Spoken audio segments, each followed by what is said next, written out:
Welcome r/Kollywood community.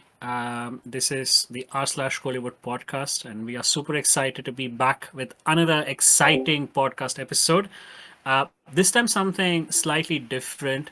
We're going to get a bit nostalgic, going into one of Tamil cinema's possibly greatest masala films, and one that set the tone for films that multiple films that came after it, and that's Baasha. I have with me our r/Kollywood podcast legends, Dart and JK. We have an interesting mix of panelists in the three of us, namely with Dart and myself being one of the two people who were around when Baasha was actually released. So we were born before Baasha released, and JK was born around the time Baasha released. So he Yep. probably did not have the same kind of theatrical experience that say or that moment in time when it released, say what Dart and I had. So we have some very interesting perspectives, I'm sure. So over to you guys. Dart, would you just like to say a few words and then we can kick it off, and then JK, you too as well.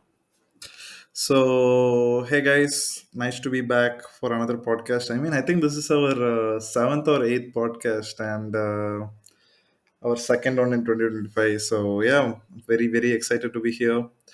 And like you சொல்றீங்க, like we were around when Basha released. The thing was, I was still like a toddler or a baby. So, the thing is, I shouldn't be remembering much, but honestly, Basha was such a big phenomenon at that time that I actually do remember quite a bit about about the time I was at the theaters for Basha. So yeah, I am kind of looking forward to talking about it in this podcast with you two guys.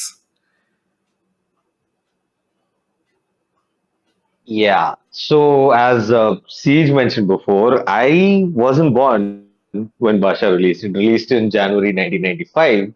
And fun fact, that movie had, during its initial release, it had a theatrical run of 15 months, which is, unheard of even in today's times of, active movie promotion on social media and everything. This movie's success was completely organic. It was loved by the masses. It was a unanimous success. And I was born right around the time this movie's theatrical run was coming to an end, which sort of meant that growing up, I was kind of growing along with this movie reaching its cult status, through its repeat telecasts on KTV or whatever channel at the time, or just people, referencing the movie's dialogues, hearing the songs everywhere. And like Siege mentioned, that movie basically set a precedent or a sort of Bible, rather, that, okay, this is the recipe for commercial success. If you want, this, we want to score it big, and you have to have this, you have to have this. And it basically became the target to beat. As far as I know, growing up and with the way I was introduced to Tamil films. So, yeah, it was like something before my time, but it somehow influenced or shaped so much of my initial experience with Tamil cinema. And I'm excited to be discussing that today with you guys. So, Brilliant. Right. So I think, JK, you kind of segued quite nicely into, or set the stage for me to segue into something that I would like to kick off this podcast with. Understand from all of us, where were we when we first watched Basha, and what was our first time viewing experience like, and where did you watch it, how did you watch it, and what did you feel at the end of the film? So maybe we can start with you, JK, since you watched it after the theatricals. I'm curious to learn how and when you watched that.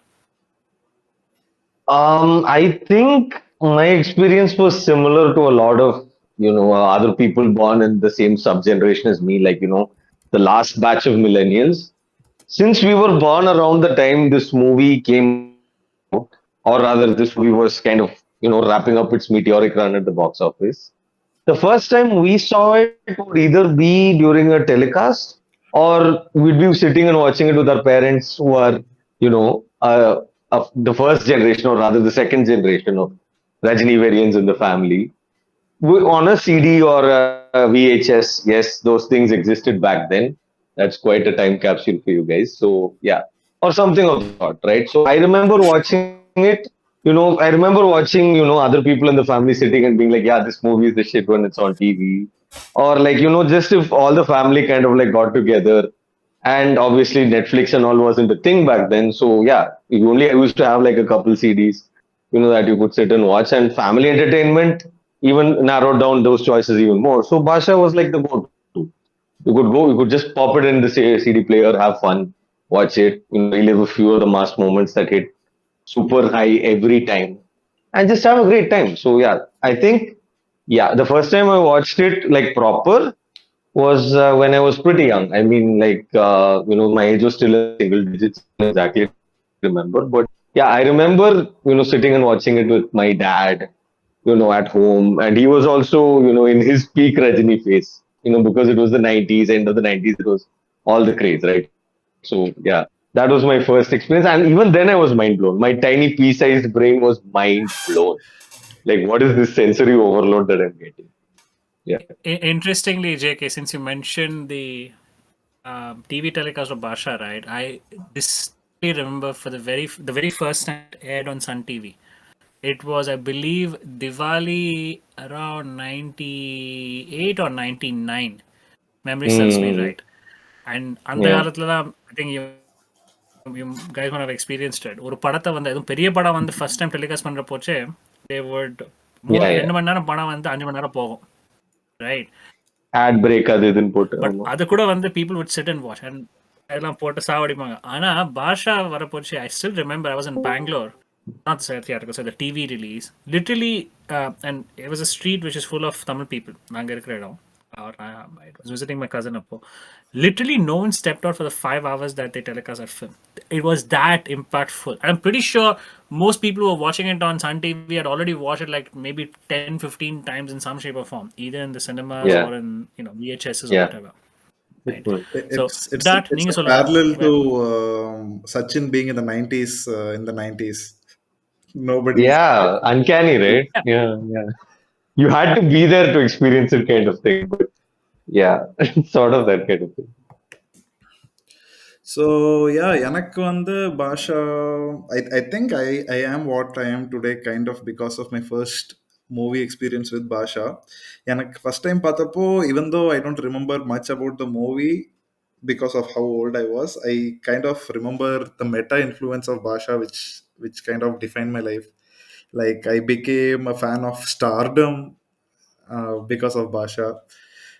I mean, I think number LRM, like people who were born in the 90s, like everybody who grew up with Rajni's influence, with Basha, Muthu, Arnachalam, Padayappa, and all that, like on the stardom attract aanade, I think it started somewhere around with Basha. So for me, the same thing. I my dad takes me to every movie that he goes to, like as a family.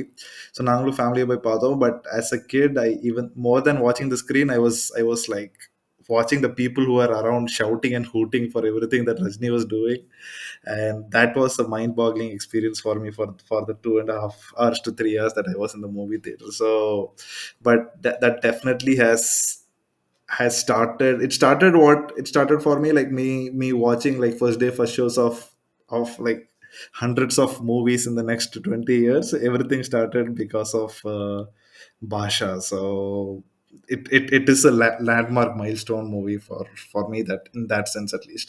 Real quick, guys, when Dart Bro was talking about, the legacy of Basha, I kind of got reminded of another nugget that I came across last year, which again referenced Basha. And Saripoda Sanivaram or Surya Saturday came out last year. And if you watch the press junket of that movie, the way they basically went ahead pitching the film is this is basically Basha, but what if he becomes Manikam, he's Manikam on the other days and becomes Basha only on Saturday.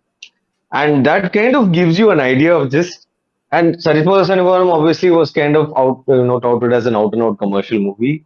So nearly 30 years later, we are now, and we're still taking, what if spins on the Basha formula or trying different things, and it ends up working most of the time. So, yeah, to add to what you said, that bro, yeah, it's definitely been quite the ride. It's a legacy maker for sure. Right. So my sort of initial experience with Baasha. It's a bit of a long-winded story, but I think it's one of the rare opportunities I have to talk about it. So I'd really like to go into it in some detail. See, I think we talked about in some of our previous podcasts. So I never really grew up in Chennai or Tamil Nadu for that matter. So Baasha release ஆகிற போச்சு நான் வந்து ஐ lived இன் குஜராத். அப்போ அங்கெல்லாம் வந்து ஐ மீன் English படமே வந்து டப்பிங்கில் தான் வரும், தமிழ் படம்லாம் no chance in hell. So என்னாச்சு, எங்கள் ஃபேமிலியில் வந்து ஒரு வெட்டிங்காக வந்து we came down to Chennai. அப்போ நாங்களாம் வந்து சின்ன பசங்க தானே. So all my extended cousins who were based out of Chennai, right? அந்த கல்யாணத்தில் வந்து every kid, I'm not making this up, they were just striding back and forth and then just, mumbling Baasha, Baasha. I was like, what the hell is this? I mean, this is something really unique. Every single kid was doing that. And already that tells you the influence it was building, in 1995 itself, especially among kids. Aப்புறம் வந்து when I came back to Gujarat, with some difficulty, we managed to get a VHS of the film. I remember that the first time I watched it, it was unlike anything I'd ever seen in any film ever. Um, and until that point, right, my knowledge of Tamil was not that good. It still isn't that great, if I were to be absolutely honest. But just for that film, and just because of that film, I really forced myself to learn as much of the language as possible. And or 1 or 2 weeks after I watched the film for the first time, I fell sick. It was a long illness. I don't quite remember, maybe typhoid or something. So I was grounded. I wasn't home. I didn't go to school or anything. I remember watching Baasha twice a day, every day for the next 30 days.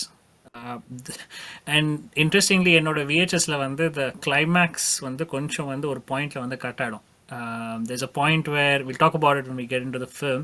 There's a point where Rajini beats up Raghuvaran and in some the warehouse or whatever, and then in the VHS copy I had, I would cut out, and then suddenly he's just beating the crap out of him in the last moments of the film. Another interesting thing that happened subsequently in 1995, towards the end of the year, the Tamil Sangam that we were associated with in our city, they decided to organize a screening of Baasha, right?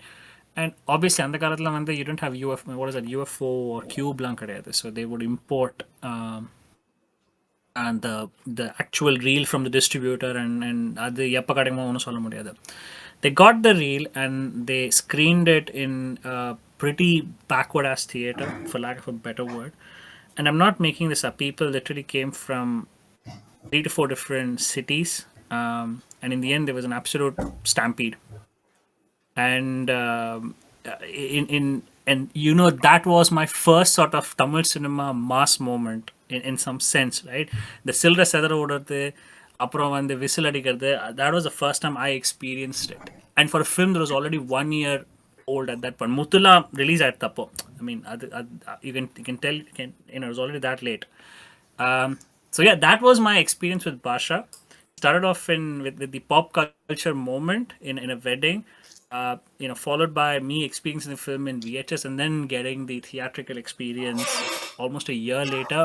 But that experience was almost as if it was like a first day first show in Chennai. Crazy.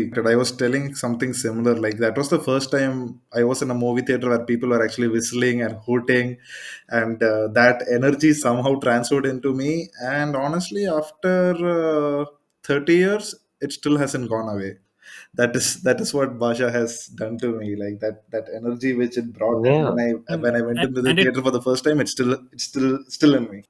right, so guys, we talked about our sort of memories of Baasha, first time experiencing the film. So I thought we could just talk about how do we view this film. I mean, I don't want to call this a review, but yeah, think of it as a critical analysis of the film. What do you think works in the film? What do you think maybe could have been better? And maybe give us some hints on why do you think this was such a monumental moment in both Rajini's filmography and Tamil cinema in general. Maybe we'll start with you, JK, since you're the youngest of the lot here, and probably you are Yeah. the one who will probably be more objective than both of us. So you. Yeah, I mean, I don't think so, because I was going to start my review by saying that even thinking about reviewing this film kind of feels a little sacrilegious because why would you review something that's perfect? But it's Basha. Why would you try and pick apart a film that basically works on every aspect? But now that I think about it, I this is the first time I'm trying to be objective about the film, but here goes. So yeah, I basically my only train of thought while watching this movie during any rewatch really is that when you consider commercial films that worked in their time, you usually see that they don't really hold up that well over time. Like for example, if you take Friends as a series, you'll notice that the humor is very much a product of its time. The way the show is staged is a product of its time, and the response to the general fandom among that thing is that you shouldn't try and look at it from today's political or comedic lens or whatever. But movies like Baasha, and I'd say even, not maybe in the same league, but like RRR more recently in our times, to give you a similar idea, work so well across time and have the same appeal because they deal with universal things that everyone everywhere can connect. Like you don't have no wonder this movie has the reach it has because it speaks to everyone. There's something in it for everyone. Someone can connect with the film on its themes, on the hero story, or maybe even the brother story. Everyone has a good character in this film. So but anyway, that will probably be explored by you guys. So my quick review in terms of thoughts on the film is that I understand. I can see that this is a labor of love. Like, the movie doesn't skip a beat. The songs are there, but, obviously you needed them back in the day. And yeah, the heroine doesn't, she has things to do and she's kind of like the focal point of the plot progressing in the first half and all. But that's all she is. But I can forgive that when I know that this is a quintessential commercial movie. She doesn't overstay her welcome in any scene. None of it is cringe, even by today's standards. So yeah, that also holds up well. And I don't know. I think I'm blinded by bias just as much as you guys are in this case because anything I could say, critical about this film would basically come down to nitpicking. Yeah, some people might say that Rajini's acting style, people younger than me perhaps might find Rajini's acting style to be a little bit hammy. But then, that is probably, with the way cinema, making cinema as an ethic worked differently back then. The process of script writing was different. And if you think about it, like Siege Bro was saying, before the digital era, you really had to be clinical with the way you made films. You didn't have the luxury of, rolling the camera and just waiting, doing some 2 dozen takes until you get the right take because you're running on film, right? And reels are expensive. So kind of makes your appreciation for the craft go up that much more when you see, wow, they were able to create magic on screen even back then without the stuff that we have now and all the ways cinemas has evolved now. So my review is, if you're gonna take from the best, is probably best exemplified by Basha in the past few decades, because what would our commercial cinema be without it? I can nitpick it all I like, but that is just going to be, a flash in the pan of all the praise that this movie will receive in the future by future generations as well. So yeah, that's just going to be my review of it. Over to you guys. Hopefully, you guys can be Me, more objective than I was. Yeah. இல்ல, நீங்க சொன்னீங்கல்லடா, JK, sorry. See, if you listen to an interview by Russell Davis, who kind of started the new Doctor Who series in BBC, right? And he talks about Buffy the Vampire Slayer, which was a pop culture juggernaut as a TV show back in the 90s, and how it influenced subsequent media in American television. And if you think about it, right, that one show essentially is probably responsible for 70 to 80% of fantasy slash sci-fi television, and to some extent movies as well, subsequently. I would say if you look at commercial cinema post Basha, in taking a very similar analogy, right? Basha is probably responsible for at least 30 to 40% of uh, masala films that came after. And every big actor, every big actor has done their own version of Basha. Hmm. That is even more amazing. Vijay has Yeah. done it, Vijay Kant has done it, and Ajit has done it. think Yeah. Kamal has also sort of done it in Vishwarupam, sort of. And when I say they've done it, Yeah. I'm talking more about the screenplay structure and the way it's loaded, right? Um, Yeah. of course, Vishwarupam was quite different because they get rid of the sort of baggage very, very quickly. Unlike, say, Vijay's like Leo or, or Ajit or with Yeah. Janna and all that, Yeah. right? But that's how influential it is as a film. I mean, let's face it, Baasha nala வந்து ஒரு 10 producer வந்து they made money. In a way, bro, like I feel like now that you mention it, that every actor has done their own version of Basha. I feel that Basha, in a way, in a storytelling sense, is the simplest form of that template. And that's what works for the film because it doesn't get in its own way of trying to tell its story.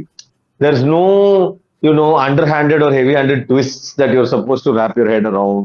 It's just clean, simple filmmaking that works because everyone is in sync with what this movie is supposed to be and what they're supposed to deliver on screen.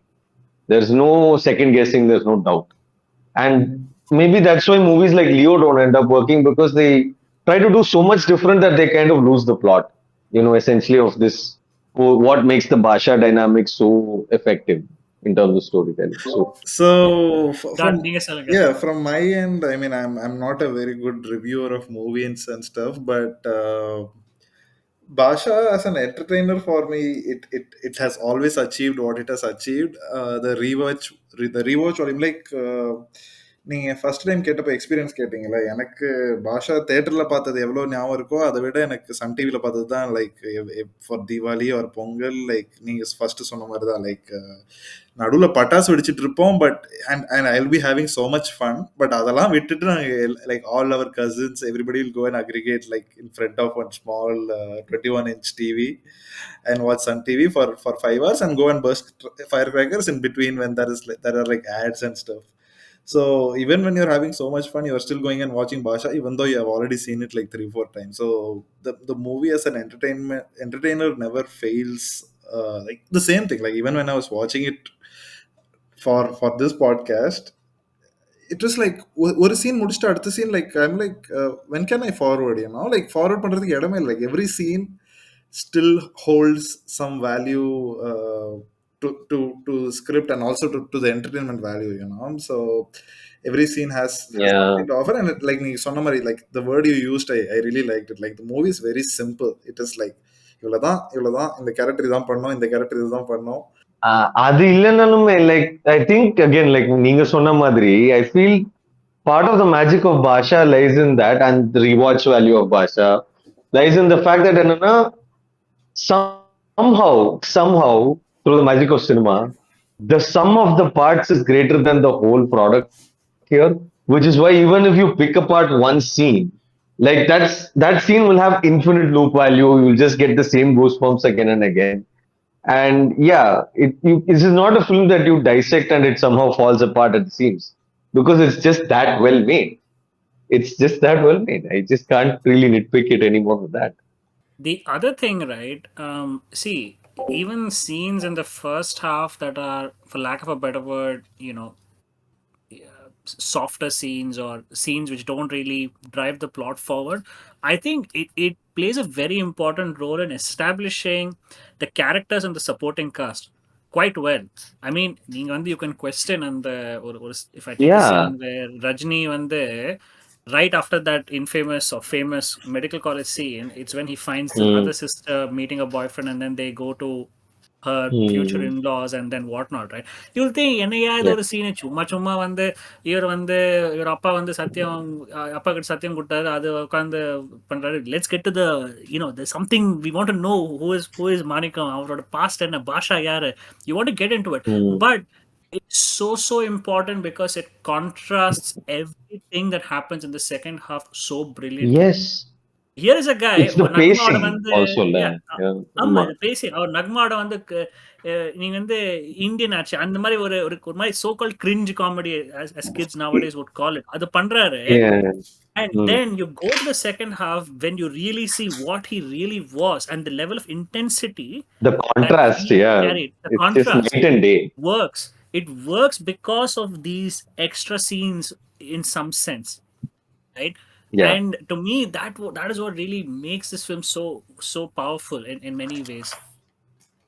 In fact, it kind of holds a mirror up to today's filmmakers who are all about, high point after high point after high point. They're afraid that if they lose their audience's attention for even like one scene, then they'll just, the people start checking their phones. And this was not a problem that existed back in 1995.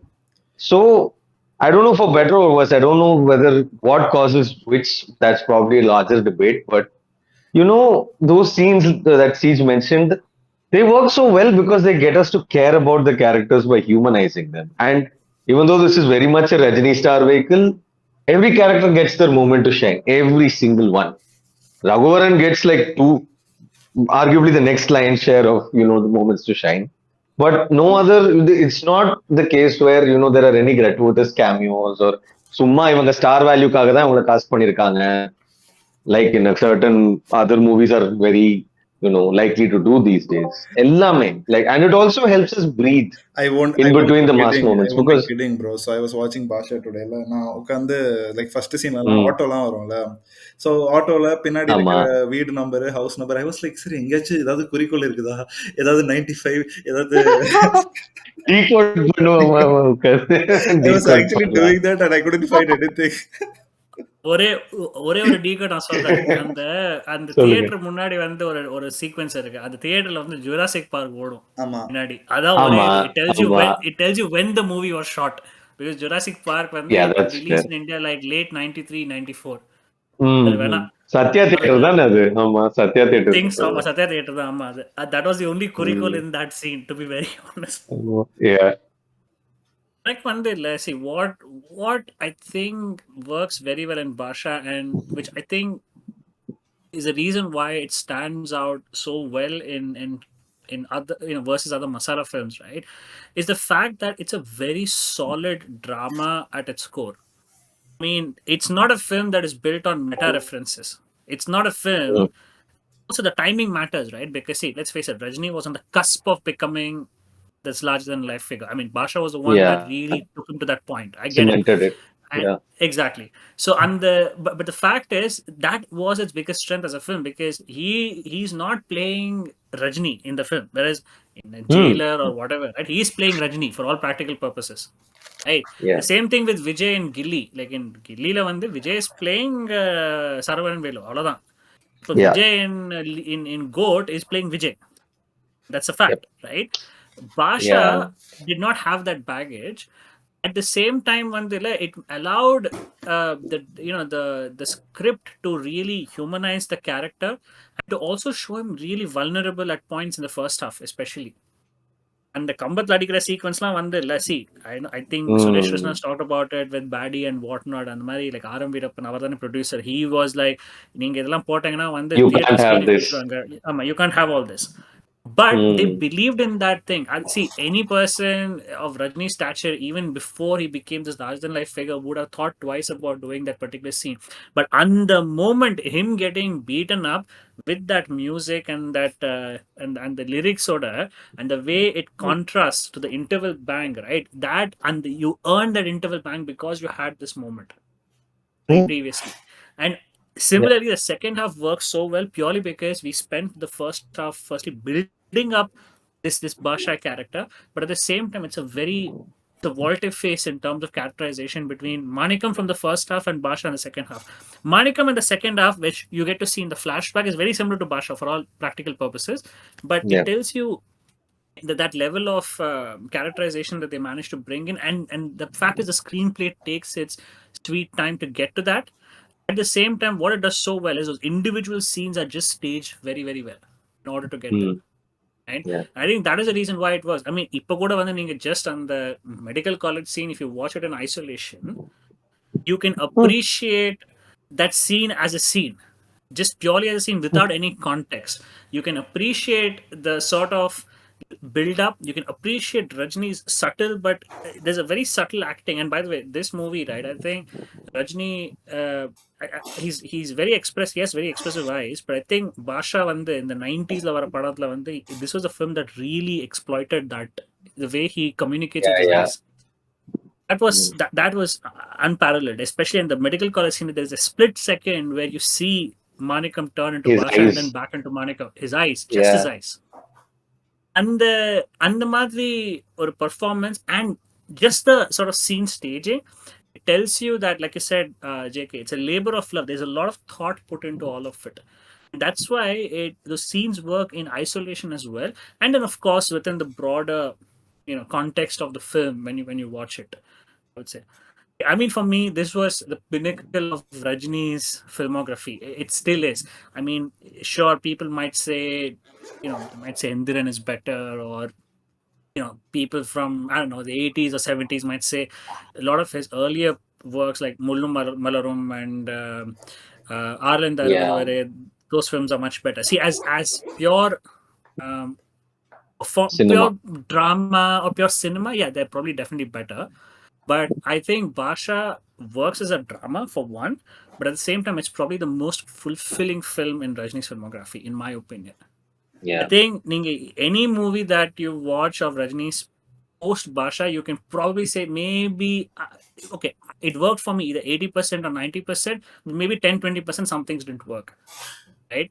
Yeah. Baasha like you said, JK, I really, really struggle to say that, okay, this was complete as a package. இதுக்கு மேல நான் எனக்கு என்ன வேணும்? I don't need anything else from a Rajini film. Um, Yeah, I think that kind of is a really, really great moment. To go into the sort of next piece, where we go into the nitty gritties, what scenes really stood out for you guys in the film? When we touched upon the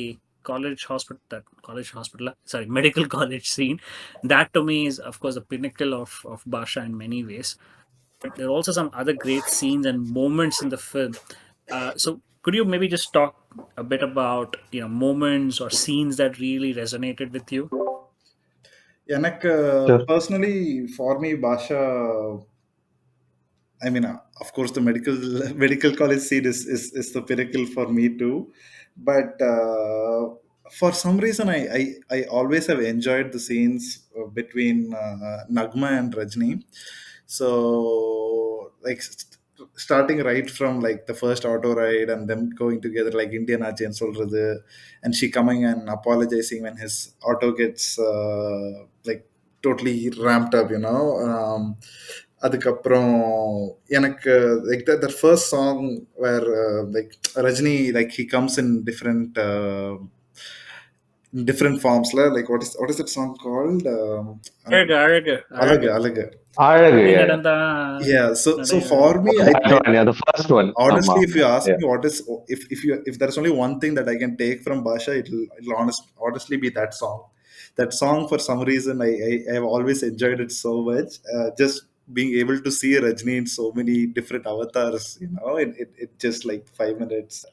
I still take those parts as my favorite. Like those are very rewatchable, with a high rewatchable value for me. Like, and that keeps going on. Like every scene that Nagma is in, it is like it's not really boring. Like I mean, of course, our graveyard it's kind of outdated now. Like she's like, I want to stay here till you say I love you and stuff like that.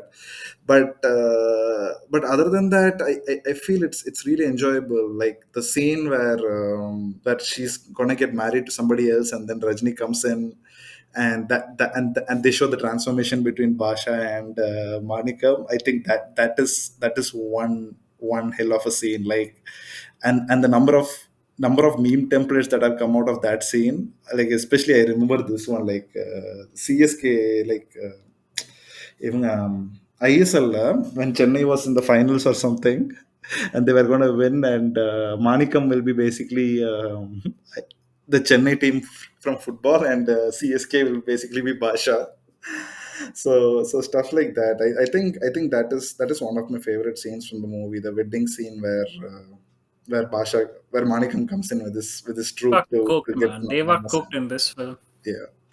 Yeah. Yeah. They were cooked in this film. I mean, sure. I mean, before anybody called Lifetime album, bro. For sure. Yeah. lifetime settlement. I mean, before Um, people complain, yes, we know he's ripped off Terminator or the music and James wanted the music, but yeah, but that's it's still inspiration. La. It's not a that. exactly, It's a yeah. difference. Yeah. And it's Yeah. it's not just about just taking the damn tune and using it in isolation. It's just how it all comes together, right? Yeah. Uh, yeah. Like, I mean, And he also, managed to take the Bond theme as well. For yeah, style exactly. is like it's in more in a James Bond kind of tune vibe, which is like very fresh for the time. I mean, Yeah, yeah. for they were to even attempt this and be like for a commercial movie of this scale, this is not some offbeat artsy film. So yeah, full props to him for the kind of sounds I that he's mean, able to consume. just the fact that he managed to make audiences go wild with the sound of Rajini's boot steps, in that Baasha Para Yeah, introduction yeah, song. yeah, yeah, That is just something, man. I That yeah. is just bro, something. I won't be lying. bro. Even Even now, every single time I'm wearing some formal shoes, that is where yeah, I you'll go. நீங்களுமா make those steps. That is where I அதே மாதிரி same bro same. அதே மாதிரி same நடந்து பாக்குறேன் அதே டெம்போல. ஆமா. அது correct. வந்து ரஜினி வந்து he has this very unique style of walking. It's very ஒரு மாதிரி ம். எப்படின்னா ஒரு சாண்டர் slightly மாதிரி இருக்கும் அவருக்கு. ஆமா ஆமா. slightly drooped shoulders but still very Yeah. erect spine Screen presence and king. very ஆமா. very quick, very quick. I've seen him in real life, by the way, guys, and trust me that ம். he's very quick when he walks.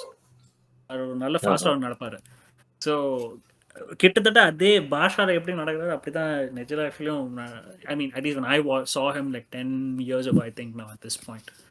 So yeah. Bro, honorable mention to Mark Antony's BGM whenever he's on screen. So Oh like yes. they were cooked on that also. Like Yeah.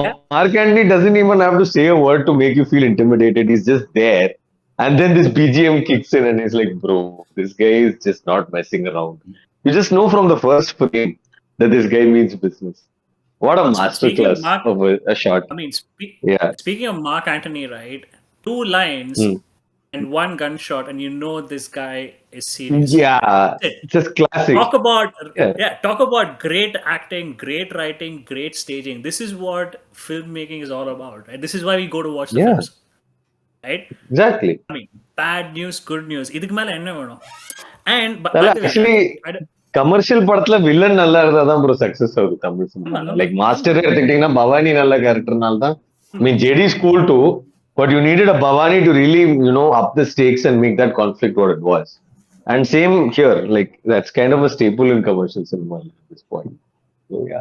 And ஆமா. just touching on Raghuvaran, right? I don't know if you guys have seen the Kannada version of Baasha with No. Vishnuvardhan. It's called Koti Gopal. Sorry, I'm butchering it, but Ashish Hmm. Vidyarthi plays Mark Antony on the Padatla. He's also Oh, called Mark Antony, by the way. And fair. look, Ashish Vidyarthi, he's a good actor, and we love him in Gilly and whatnot. But Yeah. where Raghuvaran, really stood out is he's very minimalist in the way he performs Mark Antony. Again, right, just talking about subtle acting, right? There's this one moment with Raghuvaran's acting in the film. It's the deep cut now, but that I really like, where on the டானோட meeting அப்புறமா இல்ல police போய் பாஷா meet பண்ண அப்புறம் அதான் உங்களுக்கு தெரியுமா பாஷா welfare trust பாஷா educational trust ஆமா, இது ஆமா, ஆமா. நீங்க சொல்லுங்க ராவணா அந்த பாயிண்ட்ல ஆ. அதுக்கு அப்புறம் வந்து வேற விஜயகுமார் வந்து he comes and tells Mark Antony that பாஷாவோட போலீஸாம் கூட பாஷாவோட தான் சேர்ந்தாங்கன்னு. Then in that moment, right, Raghuvaran வந்து he's with his wife and the child, who by the way is not Nagma, to what a lot of people think the child becomes Nagma, which makes no sense because only 4 years pass after that incident. Um, they're playing pool, right? And then when Vijay Kumar comes and tells him, he just takes the the pool the stick, right, and he just tosses it in frustration. It's a very subtle moment, and it indicates everything that you need to know about his sort of state of mind at that point. He's livid. He's absolutely livid. But Yeah. other people are around, so he can't lose his temper because Mark Antony has built his reputation by being intimidating and by not losing his cool, right? And Raghuvaran Vanda he aces the hell out of that. Raghuvaran's character in this movie is just as iconic as the He, Tickler he's character. he's I'd a argue. he's a man of actions. This movie. Yeah, yeah. See, if you want someone, people to take a Don seriously, you shouldn't have them doing the dirty work. You should just have them be their very influence should be an antagonistic force in the movie. That in the sense that அவங்க ஒரு நுனி வரல தூக்குனா கூட அது வந்து ஒரு பெரிய த்ரெட்டா இருக்கும். நான் ஊன்னு சொன்னா 4 பேரும் நான் உழுதுட்டு போயிருவாங்கன்ற ஒரு விரும்ப அந்த மாதிரி ஒரு சென்டிமெண்ட் தான் இருக்கு basically. But see, I feel like in this movie, obviously நீங்க சொன்ன மாதிரி மெடிக்கல் காலேஜ் சீன், அப்புறம் அந்த கம்பத்துல வச்சு அந்த கட்டி அடிக்கிற, and when the payoff for that comes, just chef's kiss, அது இதெல்லாம் every scene with Mark Antony is basically a sixer, and அதெல்லாமே இருக்கு. And like you said, even the love track with Nagma and all are enjoyable scenes. They're well written scenes. They don't overstay their welcome. எல்லாம் நல்லதா, it's all well packaged. But in the படத்துல what I noticed is that, you know, it never keeps you too far away from smiling at something, whether it's from a mass moment or a bit of cleverly written dialogue or an emotional moment that really hit home for you. That's why this movie works. And the scenes are structured and spaced out in such a way that you're constantly getting that feedback cycle of, okay, this movie is making me feel things and I'm going to latch on to that. So for example, it's in the small dialogues. I felt myself like smiling when I on my most recent rewatch. Just before the Rara Ramaya song வரும்ல, அப்போ வந்து அந்த அவன் பேர் என்ன, Kesavan character, he'll come and be like, okay, வாங்க பாஷா, உங்களுக்காக birthday party வைக்க போறோம், அது பண்ண போறோம். And Rajini just, I mean, in his signature way of delivering dialogue, முகஸ்துதி பண்றவனுக்கு இந்த பாஷாக்கு பிடிக்காது. What a powerful way, man. I mean, he's just said like 4 words, and there's so much character baked into that moment. And it has a payoff later on also, where after the song is like, இந்த பாஷா என்னைக்காவது ஆடி நீ பார்த்திருக்கியா, நீ என்ன ஜால்ரா தட்டும் போதே தெரிஞ்சிச்சுரா நீ எப்படிப்பட்டவர். And I'm like, bro, this is all there is to writing. You don't have to make some freaking Lord of the Rings level deep lore or anything like that. இவ்வளவுதான், ஒரு செட்டப் இருக்கு, ஒரு பே ஆஃப் இருக்கு, அவ்வளவுதான். அதே mean in a more literal sense, it's there in different degrees in the film. Like இப்போ அந்த கம்பத்துல வச்சு இந்திரனோட ஃபுல் சப் பிளாட் அந்த ஆர்க்கெல்லாம் இருக்கு. லைக் ஃபர்ஸ்ட் மாணிக்கம் தடுப்பான், மாணிக்கம் will stop his brother from lashing out at Indran when he comments on his sisters, but then ultimately Baasha is the one who ends up delivering that poetic justice to him. So yeah, and the Mari, there are many well thought out and well executed, more importantly, moments in the film that really speak. And I mean, obviously, I can't list them all out here. I mean, but if I had to pick out one moment where I'm like, oh wow, the gloves are off, this movie is about to go into a whole different gear, even though I know the end is there, is when we see Mark Antony in, coming back from jail. And I'm like, oh wow, he's out for blood and he's not going to back down unless he's gotten his pound of flesh. That look in his eye itself is so scary. Like, I mean, if you thought he was scary now, look at him. He's basically an animal now. The one thing he's driven by now is just revenge. And when you give a man like that nothing to lose or nothing left to, look forward to except just pure vengeance, you have a great driving factor for your plot right there. And I think that's why the climax block works so well. The stakes are at an all-time high and it's been building up to that since then. And obviously that makes the ending feel well earned too, some which a lot of films today lack. So if you had to pick one, I would pick that. But like I said, it's just an addition of small moments, well-written dialogue that just make this film what it is. It's just magic, if you ask me.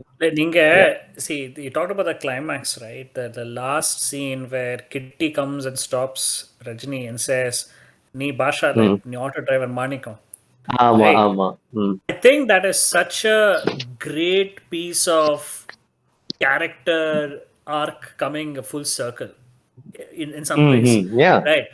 Put it this way, Manikam in Bombay was a normal person. He Mm. took up arms and murdered someone and then became Baasha. And then Yes. he quit being Baasha and started living incognito as Manikam again.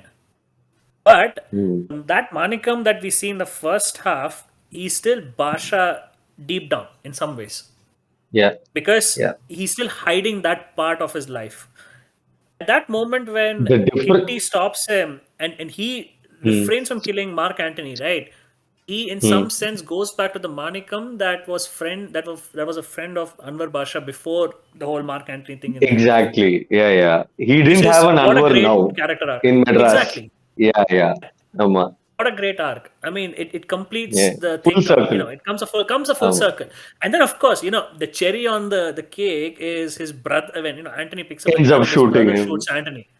And Yeah, yeah. throughout the film, his brother is constantly questioning Manikam, and then கடைசியில Hmm. வந்து தம்பிக்கு ஒரு saying இருக்குல்ல, தம்பிக்கு என்னது தம்பிக்கு இருந்தாலும் படைக்கு அஞ்சான்னா. Sorry, I'm not very good with பழமொழி and all that, but இல்ல, இல்ல. I Yeah, think yeah, I'm yeah. going We to. get the sentiment. Yeah, yeah. You ஆமா. get that, right? I think it comes up Yeah. again. Even his arc, that the brothers arc, tiny as it is in the film, comes a full circle.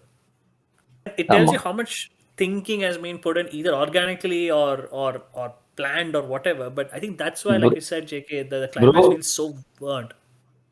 yeah, even Ramasamy, who's not there in the first half at all, somehow Yeah, he also gets a full character arc, right? yeah, Like, and that is like such brilliant writing. Like, he's just been an ethereal presence this whole half. He's the reason the first half has any story at all. That in the மூணு விளக்கு ஏத்தி வைக்கணும் அப்படின்ற அந்த ஒரு கொள்கை வந்து he has because of his father, but you don't know the backstory behind them yet. And when it's revealed, it just adds this extra emotional layer. And you understand where Ramasamy is coming from, you understand where Baasha is coming from. Their whole ideological clash feels, it doesn't feel too heavy-handed or idealistic. It's something that two people on either side of the coin have their faults, they have their rights, and it's a gray area also in a way, right? So yeah, From and what it you're really comes saying, full like circle for him one as well. point that I was just thinking, like நீங்க சொல்றத வச்சு பார்த்தா, like Mm, almost every character in this movie in the first half, if they are saying something, it is because something is going to happen in the second half. Like every single character, including mm, guys who are just having a pani puri shop, like ஆமா. சொல்ற எல்லா dialogue somehow it comes into the bigger picture altogether. ஆமா. Yeah, even the like the the police officer or who comes in the end and says, இது இப்ப நீ மாணிக்கம் பாஷா, like he's the one who started the inquiry on Basha in the first place. So like yeah, yeah. yeah, அங்கதான் அந்த இது ஆரம்பிச்சது, the peeling back the layers of the past. So it's just brilliantly structured. Like this is how good writing is basically. It's not rocket science. You set up something, don't forget to give it a payoff. அவ்வளவுதான். It's as simple as that. And Um, by the way, that scene in the commissioner office, the first time when you know that Manikam is not what he seems, again, I mean, yeah. goosebumps now, and the scene, the படத்துல நிறைய goosebumps moments இருக்கு, but that's the first time you really, really feel it in many ways in that point. Yeah. If I have one criticism of the film, right, and I think they kind of fixed it in the remaster version, the original Mm-hmm. titles இருக்குல்ல, title credits இருக்குல்ல, ஆமா. அதுல வந்து they show images from throughout the film. Epina, they'll have a shot of Manikam first, then they'll have a ஆமா, shot of ஆமா. Basha. Those were the original credits. I think in the remaster, like they changed all of that. It had more. Mm. They moved all of it. I think it's a bit of a spoiler in many ways. So, okay, fine. It doesn't matter. But nitpicking panana, I can say that's one nitpick that I had with the film. Um, the other thing, guys, what did you think about the flashback within the flashback? I thought that was a very interesting narrative decision. And also, it ensures that the overall flashback doesn't feel too lengthy. Because you could have easily gone into this whole sort of a linear flashback where you start with Manikam and Anwar's friendship leading up to Basha and then Rangasami's death. அது பண்ணிருக்கலாம். But it would have. I feel that if they had gone down that path, the flashback would have overstayed its welcome. Whereas right now it's quite crisp, and the fact that you had the flashback within the flashback, it holds your attention longer as well, or holds your attention better. What do you guys think of that? So, to be honest, from my point of view, even though that scene kind of holds the core of the entire movie, right? Like Basha is Basha because of that, Manikam is Manikam because of that scene. So that one scene is the crux of everything. But when I have the remote control in my hand, I see myself forwarding. That is the only part in Basha which I end up forwarding because it doesn't give me a lot of entertainment, and it's also a sad part, right? I mean, I know that that's what makes Basha what he is, but once I know that, I really don't feel like watching it again because the staging of how that flashback was done was not, I mean, at least personally, was not very entertaining from my side. So, if If at all I'm changing something in Basha, if Basha is not a five-star movie for me, that is because of that. I think to what JK was saying originally, right? It's probably one of those only moments in the film which don't make you smile because it's serious and pretty much everything is rather dour in that part of the film. JK, what do you Oh. think about the flashback within the Uh, flashback? I, like you said, I'd also say that's a very interesting narrative choice that I've come to appreciate more with every rewatch because you realize that, it's very essential to how you perceive the story unfold, right?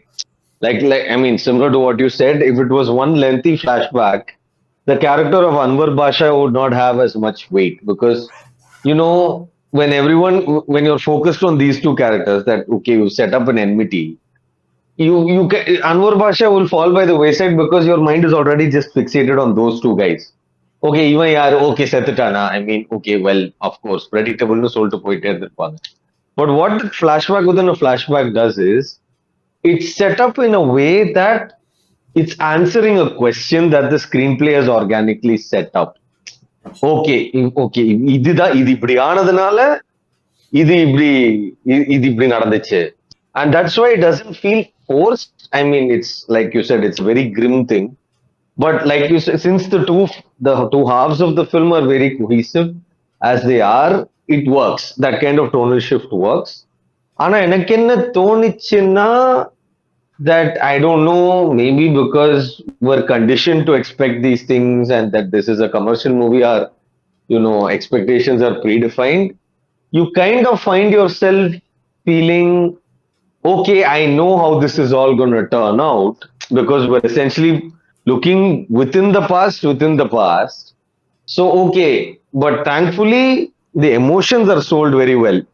If it was just a flashback, like, just for the sake of having a flashback, no, it wouldn't have worked out, obviously, and it would have fallen flat, and we would have been checking our watches and like, "Enna idu endra mari." But really, what sells it is the emotional hook of it all. Like, the flashback is emotionally hooked to Manikam's backstory, and it affects all the characters in the movie, like right down to the female lead, right? Priya is also a part of all this conundrum, and she has a connection to Rajni through the past, which is explained later on. So none of it feels shoehorned. None of it feels, that it's, what is the point of all this in Ramarla in the point because, yeah, it does what it does. It does it well and doesn't really leave you with more questions than answers. Right. I think we probably dissected the film enough. So probably in the last maybe few minutes, right? You can just talk about the pop culture influence of Basha on, well, us. We talked about that quite a fair bit, but just in Tamil cinema in general, and particularly for some of our younger viewers who are probably not as well exposed to this film or the time and the era that it released in. What is it that they should, why, or let me put it this way: why should they go and watch Basha, and why should they care about it as a cinephile? I mean, pop culture relevanceன்றது relevanceன்னு சொல்ல முடியாது. ஏன்னா பாஷா for the longest time was the pop culture.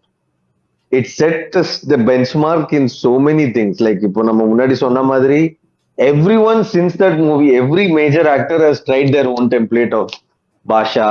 There have been countless movie references, countless songs, meta parodies. இப்போ கூட, like even if you take a blockbuster from last year, Ryan, that also has its Basha inspired moments.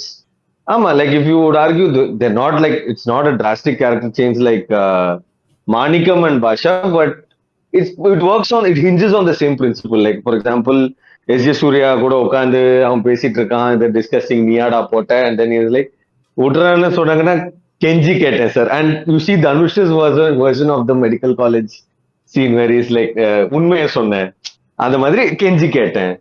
And those parallels still exist and they're being exploited to this day because Basha is a timeless film. So if you want me to pitch you this movie, or if you've not, had the chance to explore that side of Rajni's filmography in general, all I'm going to tell you is this: Basha is, it's quite honestly a palate cleanser in terms of what commercial cinema should be to be effective.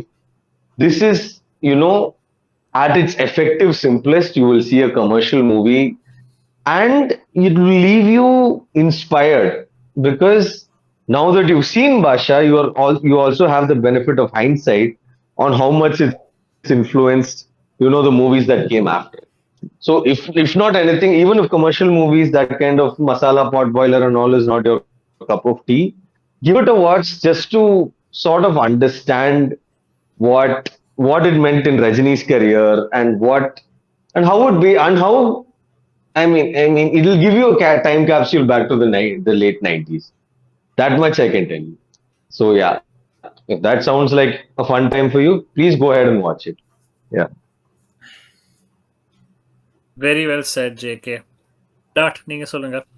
I mean, from my point of view, it's going to be very simple. Like people should, even today, I think people should just watch Basha because it's a very good entertainer. It has நல்ல songs வேணுமா songs இருக்கு, நல்ல fight வேணுமா fight இருக்கு, நல்ல love வேணுமா love இருக்கு. Like Dilraju before everything Dilraju. is there and everything is done properly. There is a Um, good there's a Rajini sir body language வருமா அதுவும் இருக்கு. அதுவும் இருக்கு. so ஆமா. அது இல்லாம படம் வந்து எங்கேயோ இருக்காது. That is the crux in some எங்கேயுமே ways. இருக்காது. But yeah. so we have Sorry, a God, lead sorry. character. We have a and the lead character has a good reasoning. We have a very strong antagonist. I think that is enough reason for people to go and watch. Like நம்ம பேசிட்டு இருக்க மாதிரி, the movies which usually end up doing well are the ones which have a strong antagonist. Like let's say Kaka Kaka or Vetyad Villayad or even Gilly. So I think that is enough reasons. Like if people are listening to this podcast, I think they know that. I think they understand cinema like we do, and this movie, one of the biggest reasons that you have to watch is Mark Antony is a very strong antagonist, and that is going to guarantee you an enough reason for this movie, why it exists, why every character has a purpose and all that. So I think it's very basic. It is cinema at its simplest and at its finest, I would say. So, I mean, you guys have covered most of it, but let me add one thing that I think is worth highlighting. As a time capsule, it captures the 90s zeitgeist perfectly, but in some ways, I'm just mulling over this, but I'm pretty sure I'm right about the statement I'm going to make next. Basha is the last Rajini film where he is not a pop culture icon, if that makes sense. So, what do I mean by that? Every film that came after Basha, even Muttu, which came in the same year, and Arunachalam, and then Padayappa, and then anything that came in the 2000s, right? Rajini was playing Rajini. And the film hinged on this meta narrative in some ways. Basha is not that film. Basha Lavanda Rajini is playing Manikam and he's playing Manik Basha. It is a film which is ultimately driven by the character. In the previous 2025 podcast, we talked about how Karthik Subbaraj's films and it's not about the actors, it's about the character. It's about, Gandhi Mahan, it's about Surli and so on, right?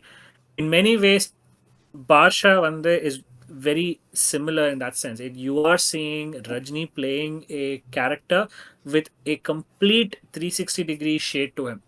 A lot of it is, a put on in some ways. Because that's the nature of the character by them. It's not a shade, but that's just the nature of the character. But it's still a very complete performance, and it tells you why he is, you know, why he is such a big name to reckon with in Tamil cinema.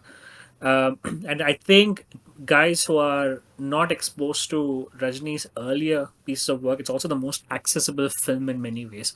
I think many of you might struggle to sit through some of the more out there masala films like Pandian and Manidan and whatnot. Whereas Basha one that it's a very solid drama and one that is in some sense very it works well even in the current sort of movie making milieu, right? Both from a storytelling perspective, screenplay structure, staging, and everything. The other thing, right? I mean, நீங்க சொன்ன மாதிரி JKC, Basha is not part of pop culture. Basha is pop culture. I think that is so very true.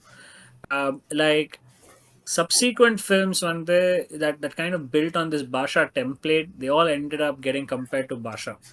Anjana இருக்கட்டும், Janawa இருக்கட்டும், and few other films which I'm blanking on right now. And it tells you why it is so relevant, right? If I take an analogy again, right? I love my analogies.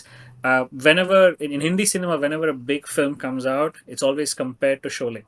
Quality of the film aside, it tells you why Sholay is such a big pop culture moment for Hindi cinema. And Baasha, in some sense, is that. And I, for one, feel very privileged that I lived through that moment even as a child. The other thing, on a personal note, right, and I touched upon it lightly in the beginning. See, I grew up north. I don't speak Tamil very well even today. But the only reason why I kind of put an effort to learn the language was because of Rajni and Basha. And in many ways, I'm thankful for this film for keeping me close to my roots in some sense. And that's in a personal, from a personal standpoint, I think to me, that is a big, big We are moment. we are thankful to Basha that it give us usage.